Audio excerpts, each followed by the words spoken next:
В Якутске прошли рейды по барам города. Администрация столицы нанесла визиты питейным заведениям. Дело в том, что изменения в федеральном законодательстве, которые вступили в силу в этом году, привели к тому, что в Якутске массово открываются все новые и новые алкоточки. На рейде побывал и наш корреспондент Дмитрий Тымыров.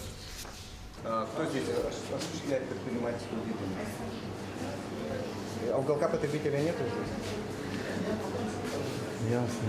Ну, уважаемая комиссия, хочу сказать, что в настоящее время в данном заведении не имеется даже простого уголка потребителя. Первый пункт – бар-магазин по проспекту Ленина. Нарушение с порога. Продавщица с ревизорами общаться отказалась. В данном же случае у нас есть вопросы, в частности, подключения данных субъектов к единой государственной системе ЕГАИС. Необходимо это, я считаю, перепроверить. Помимо этого, также по требованию комиссии не были предоставлены необходимые сопроводительные документы на алкогольную продукцию. Следующая точка – кафе-бар в многоквартирном доме по адресу Дзержинского, 7. И опять нарушение.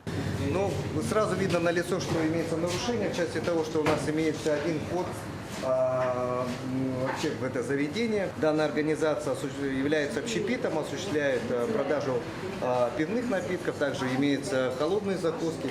В соответствии с действующим законодательством, требованиям санитарных норм, входная группа не должна быть одна, то есть как минимум должны две, потому что как для посетителей и также для самих работников. Предпринимателей не пугает близость к детскому саду и спортивной школе. Закрыть алкоточку сложно. Расположение на первом этаже многоквартирного дома в рамках закона.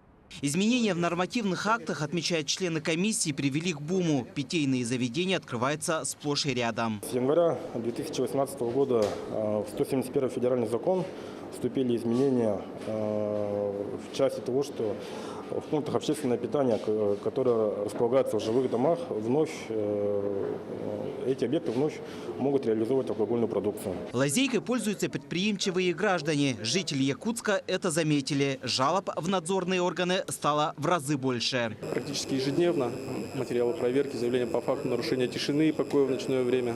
Ну, естественно, собирается в данных заведениях такой контингент, скажем, не очень хороший, да, после которых совершаются административные правонарушения либо преступления. Административная комиссия проверила 6 объектов, где свободно торгуют алкоголем. Все факты нарушений направят в соответствующие органы для принятия мер. Дмитрий Тымыров, Артем Алексеев, Якутск.